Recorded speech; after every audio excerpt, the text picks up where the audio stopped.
Varicose veins కి సరైన చికిత్స కోసం సంప్రదించండి ఎవిస్ హాస్పిటల్.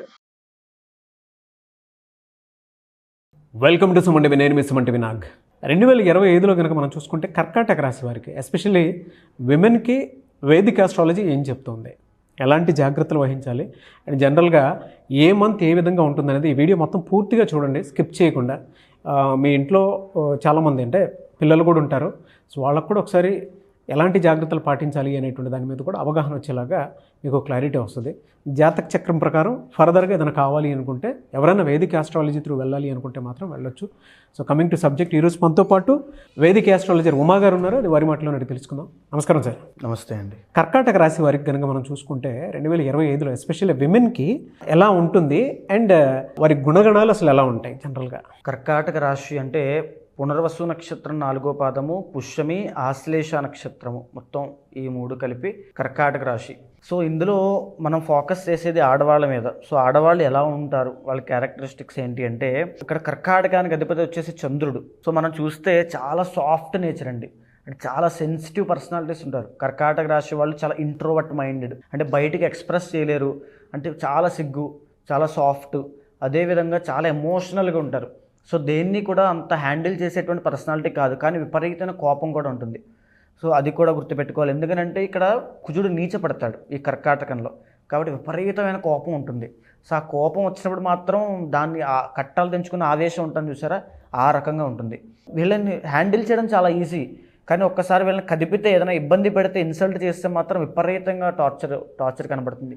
అందులో ఎస్పెషల్లీ ఆశ్లేష నక్షత్రము, ఈ కర్కాటక రాశి ఉండే స్త్రీలు ఆశ్లేష నక్షత్రం వాళ్ళైతే వాళ్ళని భరించడం చాలా కష్టం, వాళ్ళ మూడ్ స్వింగ్స్ని తట్టుకోవడం చాలా కష్టం, వాళ్ళ కోపాన్ని, వాళ్ళ టెంపర్ని తట్టుకోవడం చాలా కష్టం. సో ఎక్కువగా మేజర్గా కర్కాటక రాశిలో ఆశ్లేష నక్షత్రం వాళ్ళకి కనుక కాలసర్పదోషం ఉందనుకోండి, ఇంకా చేసుకునే భర్త అయిపోయినట్టే.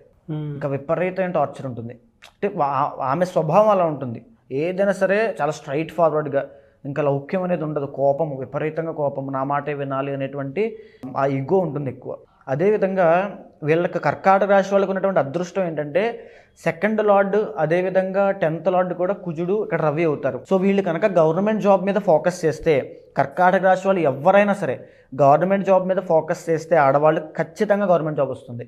రైల్వే డిపార్ట్మెంట్ అయినా, మెడికల్ ఫీల్డ్లో అయినా, వీళ్ళు ఏదైనా ఎంబీబీఎస్ కానీ ఇలాంటివి చదివితే గవర్నమెంట్ డాక్టర్స్ కింద అయ్యే అవకాశాలు చాలా ఎక్కువ ఉంటాయి. అదేవిధంగా ఎలక్ట్రికల్ డిపార్ట్మెంట్ అవ్వచ్చు, ఇంజనీరింగ్ అవ్వచ్చు. ఇంజనీరింగ్లో కూడా అంటే గవర్నమెంట్ కాకపోయినా సరే కుజుడు ఎప్పుడు కూడా ఇంజనీరింగ్ కూడా ఇండికేట్ చేస్తుంటాడు.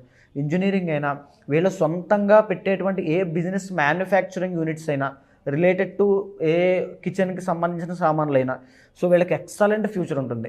ఫ్యూచర్ విషయంలో వీళ్ళు చూసుకోవాల్సిన అవసరం లేదు. ఈవెన్ ఈ యొక్క కర్కాటక రాశి స్త్రీలు మాత్రము రియల్ ఎస్టేట్లో కూడా చాలా అభివృద్ధి చెందుతారు.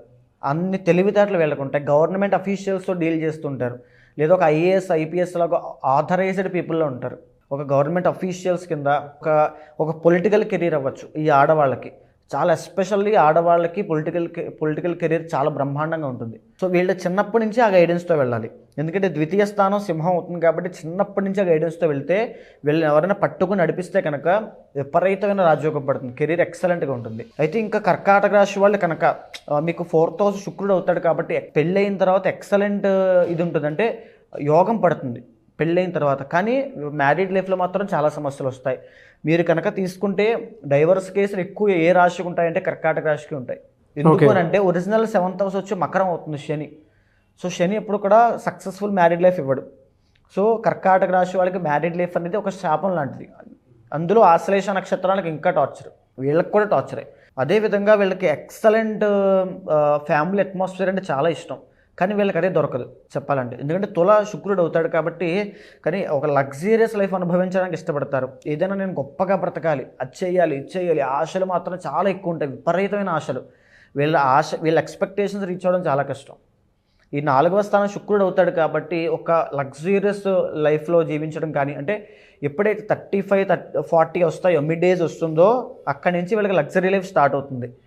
అంటే ఈ యొక్క విలాసవంతమైనటువంటి ఒక ఇంట్లో జీవించడం, ఒక లగ్జరియస్ లైఫ్, ఒక పాష్ లైఫ్, ఒక లావిష్ లైఫ్లో బ్రతకడం, ఒక కార్లు, బంగ్లాలు, ఇవన్నీ వచ్చేస్తాయి ఆటోమేటిక్గా. వీళ్ళకి పడినటువంటి కష్టానికి రిఫ్లెక్షన్ అంతా కూడా మిడ్ ఏజ్లో వస్తుంది. అదేవిధంగా వీళ్ళకి కర్కాటక రాశి వాళ్ళకి ఇంకొక ఇబ్బంది ఏమిటంటే సంతానము.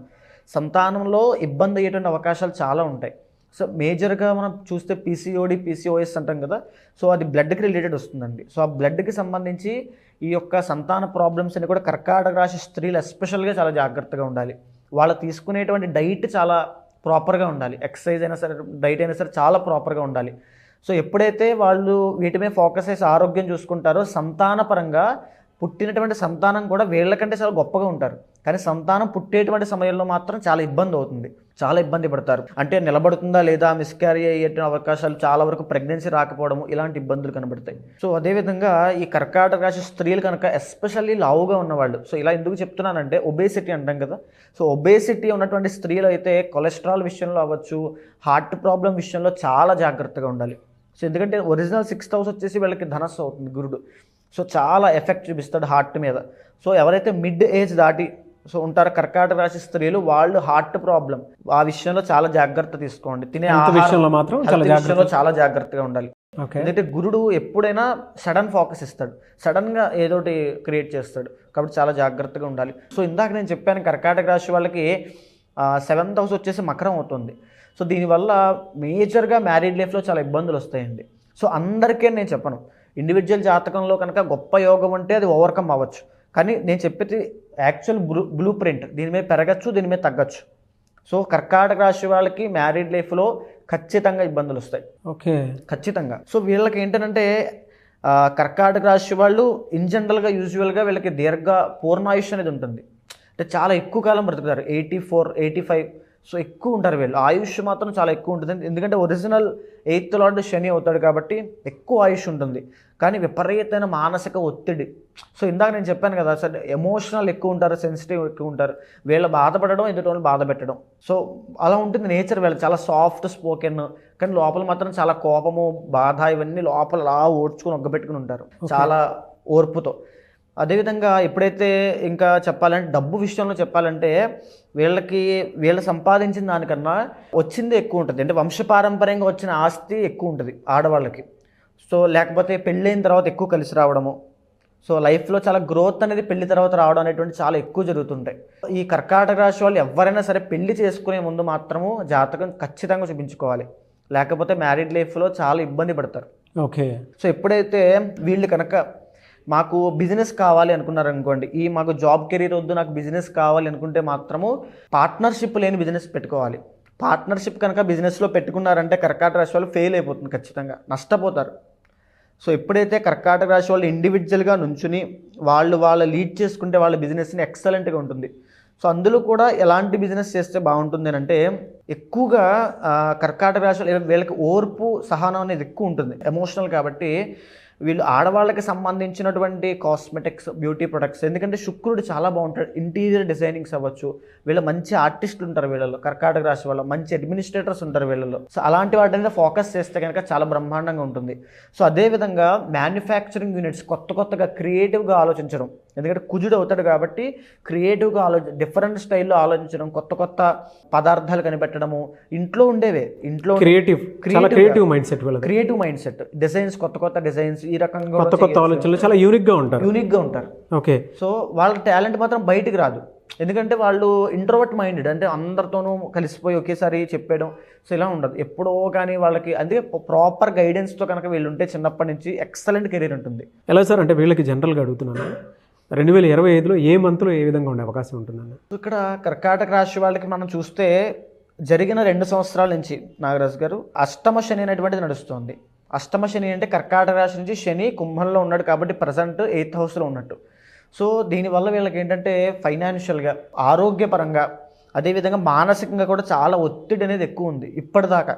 సో మీరు ఎవరిని కర్కాటక రాశి స్త్రీలను పట్టుకుని అడిగినా వాళ్ళు ఇదే మాట చెప్తారు. సో ఏం జరుగుతుందో అర్థం కావట్లేదు, ఇది ఉంటుంది. సో మార్చి 30 తర్వాత అష్టమ శని దోషం వెళ్ళిపోబోతోంది. సో వెళ్ళిపోయిన తర్వాత ఏదైతే మే 18వ తారీఖు తరువాత రాహువు మీనంలోంచి కుంభంలోకి వస్తున్నాడు, అంటే కర్కాటక రాశికి 8th హౌస్ వస్తుంది. అష్టమ స్థానంలో రాహు ఉండడం వల్ల కొత్త ఆర్థిక భారాలు పడతాయి. అంటే ఫర్ సపోజ్ కర్కాటక రాశి వాళ్ళు ఒక కంపెనీలో పనిచేస్తున్నారు అనుకోండి, సో మార్చి 30 తర్వాత ఓకే మంచి ఛాన్స్ నాకు దొరికిందని వేరే కంపెనీలోకి వెళ్ళిపోతారు. మే 18 తర్వాత రాహు ఎప్పుడైతే 8th హౌస్లోకి వస్తాడో వీళ్ళకి ఇంకో కొత్త అంటే ముందు గొయ్యి వెనక నొయ్యి అన్నట్టు ఉంటుంది. బా సో ఆ రకమైన ఇబ్బందులు అనేవి ఖచ్చితంగా కనబడతాయి. ఇంకా మోరోవర్ మనం చూస్తే ఇప్పుడు గురుడు వృషభంలో ఉన్నాడండి. సో కర్కాటక రాశి లాభంలో ఉన్నట్టు. సో గురుడు యొక్క బలం చాలా బాగుంది. సో అంటే ఇప్పుడు ప్రజెంట్ టైమ్స్లో ఎంత ఆర్థిక ఇబ్బందులు మానసిక ఒత్తిడి ఉన్నప్పటికీ కూడా ఫ్లో ఆఫ్ మనీ అనేది ఆగదు, వస్తూనే ఉంటుంది. కానీ ఎప్పుడైతే మే 15వ తారీఖు తర్వాత గురుడు మిథునంలోకి వస్తాడో ఫ్లో ఆఫ్ మనీ అనేటువంటిది ఆగుతుంది. రాబడి కన్నా ఖర్చులు విపరీతంగా ఎక్కువైపోతాయి. సో మానసికంగా చాలా ఒత్తిడి ఎక్కువైపోతుంది. ఇంకా శని దోషం మాత్రమే పోతుంది, రాహు గురుడు కూడా బ్యాడ్ పొజిషన్లోకి వెళ్ళబోతున్నారు. కాబట్టి వీళ్ళు చేయాల్సింది ఏంటంటే శివారాధన ఎక్కువగా చేయాలి. వీళ్ళ ఇండివిజువల్ జాతకం కనుక చూపించుకుని అక్కడ యోగం ఉందనుకోండి, దాన్ని యాక్టివేట్ చేయాలి. ఆ పూజల ద్వారా వాటిని యాక్టివేట్ చేశారనుకోండి, లేదా మంత్రజపం చేసి యాక్టివేట్ చేశారనుకోండి. గురుడికి అధిపతి శివుడు కాబట్టి శివారాధన నిత్యము శివనామస్మరణ చేయడము, లేకపోతే గోసేవ ఎక్కువగా చేయడము.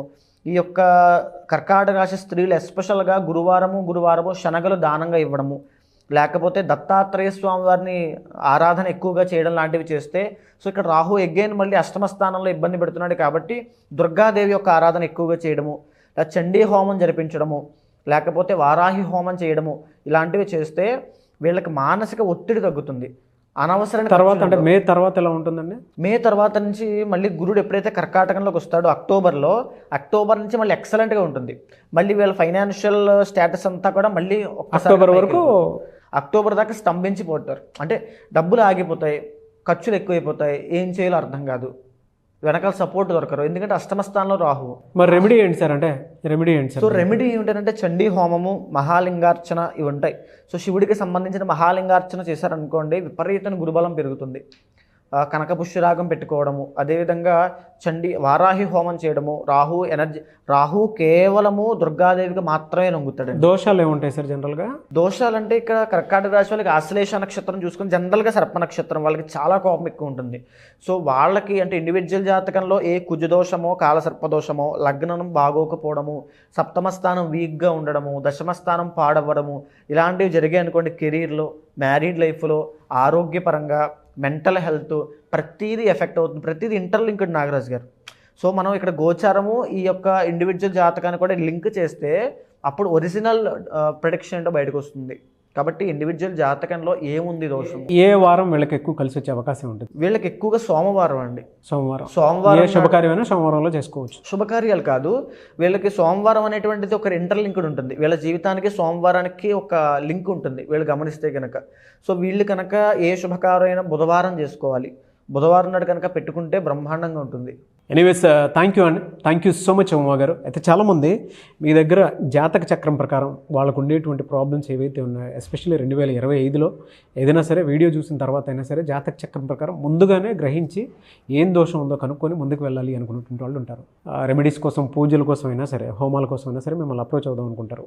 ఇంట్లో ఏ క్రతువు జరిగినా సరే మీలాంటి వాళ్ళని అప్రోచ్ అవుదాం అనుకుంటారు. అప్రోచ్ అవ్వచ్చు, ఆ ప్రాసెస్ ఏంటి? తప్పకుండా అండి.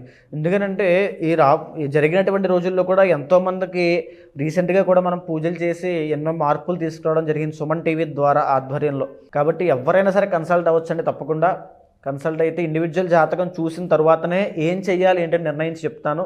దాన్ని బట్టి కనుక మీరు రెమెడీస్ ఖచ్చితంగా నేను చెప్పిన కనుక ఫాలో అయితే ఎగ్జాక్ట్గా మీ జీవితంలో మార్పులు వస్తాయి. సో మిమ్మల్ని అప్రోచ్ అవ్వచ్చు. తప్పకుండా అండి. అపాయింట్మెంట్ తీసుకోవచ్చు. తప్పకుండా అండి. Anyways thank you so much Uma గారు. నమస్తే అండి. చూసారు కదండి వీడియో. ఈ వీడియోపై మీ అభిప్రాయాన్ని కమెంట్ బాక్స్లో పోస్ట్ చేయండి. అండ్ మీకు ఏదైనా డౌట్ ఉన్నా కూడా కామెంట్ బాక్స్లో రాస్తే నేను ఉమా గారు దాని మీద వీడియో చేయడం జరుగుతుంది.